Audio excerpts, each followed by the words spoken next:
अस्सलाम वालेकुम नाज़रीन, मां आहियां शुएब अली उमरानी ऐं तव्हां ॾिसी रहिया आहियो BR time news.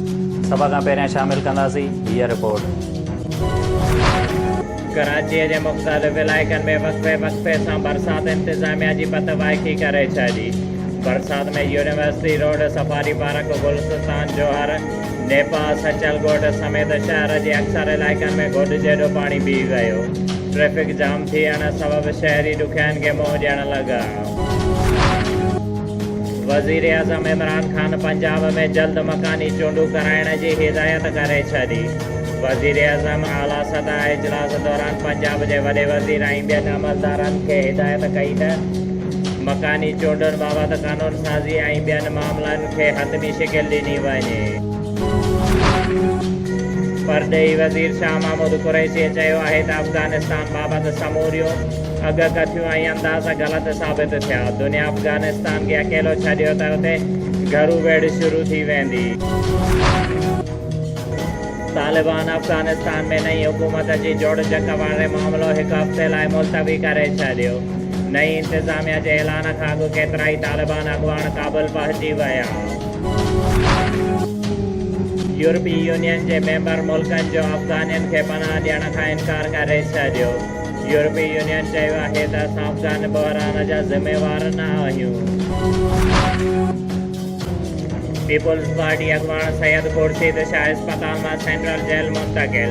Khurshid Shah खे सखर जे NICVD इस्पताल मां सेंट्रल जेल मुंतक़िल कयो वियो। खुर्शीद शाह आमदनीअ खां वधीक असांसां ठाहिण वारे केस में नेबा सां गिरफ़्तार थियो। बिरिया रोड में असिस्टेंट कमिश्नर शाहिद सरकीअ जी अॻुवाणीअ में एंटी इंक्रोचमेंट फोर्स जी हद दख़लियुनि ख़िलाफ़ कार्रवाई। मुख़्तलिफ़ दुकानदारनि जे दुकाननि जे हद खां सामान ॿाहिरि हुजण करे ॾंडनि में हद दख़लियूं ख़तमु करायूं वयूं। उन खां अलावा मुख़्तलिफ़ दुकानदारनि जा दुकान ख़तमु कराया विया।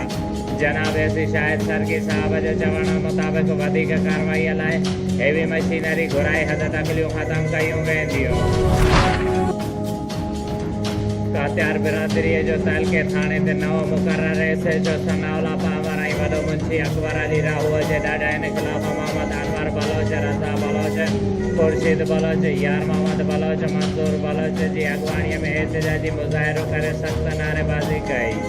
उन मौक़े ते मुज़ाहिरीन मीडिया खे ॿुधायो त असांजे नाले ते ज़रई ज़मीन आहे जेका असांजे अबा जी ज़मीन आहे, पर कुझु कब्ज़ा माफ़िया पुलिस सां मिली करे ज़बरदस्ती कब्ज़ो करणु चाहिनि था।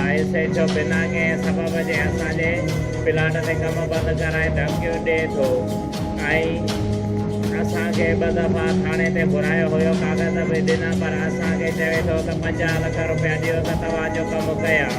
कल्ह बि पुलिस मोकिलियईं, असांखे घुरायो, असांखे धमकियूं, असांखे 15,000 रुपया वरिता ऐं अॼु वरी तहलके थाणे जो SHO सनाउल्ला पावर ऐं वॾो मुंशी ॿिनि पुलिस मोबाइल सां गॾु करे आया ऐं कमु बंदि करायो ऐं चयो त DIG SSP साहिबु जंहिंजे हुकुम कयो आहे त कमु बंदि करायो वञे। असां IG इरफान बलोच ऐं SSP अमीर मसूद मसीह खां पुछण था चाहियूं त तव्हां कहिड़े क़ानून तहत असांजे ज़ाती ज़मीन ते कमु बंदि करायो पिया। तव्हांजो SHO असांखे तव्हांजे नाले ते वतो घुरे थो ऐं असां ग़रीब माण्हू पंहिंजे ज़मीन ते कमु करायूं था ऐं तव्हांखे ज़मीन खपाए उन भते जी रक़म अदा करियो। जंहिं ते उन्हनि वस वारनि खां इंसाफ़ जी घुर कई आहे।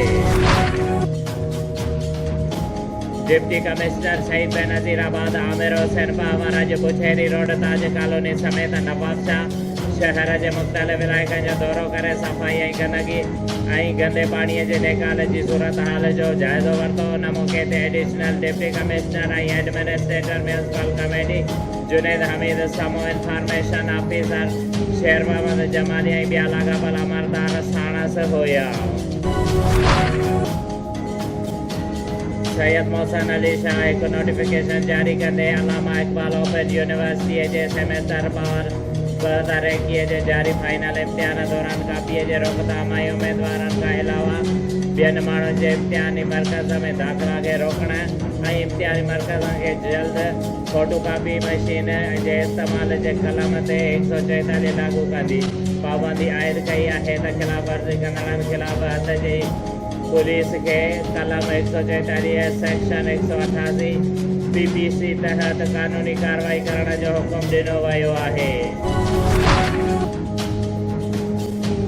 ॾींहं को नवाब शाह वेझो STP कारकुननि खे जिबरी तौर खंबे गुम करण वारे अमल ख़िलाफ़ STP तहत नवाब शाह पारां सुभाणे मक्सी गफ़ार डायरी लतीफ़ राओ वकार कीरियो हफ़ीज़ कीरियो ऐं ॿियनि जी अॻुवाणीअ में टे ॾींहं बि नवाब शाह प्रेस क्लब ॿाहिरां अलाबदी बुख हड़ताल करण बैदि एहतिजाजी मुज़ाहिरो कंदे चयो आहे त STP कारकुन शाहनवाज़ कीरियो रुस्तम शाह आक़िब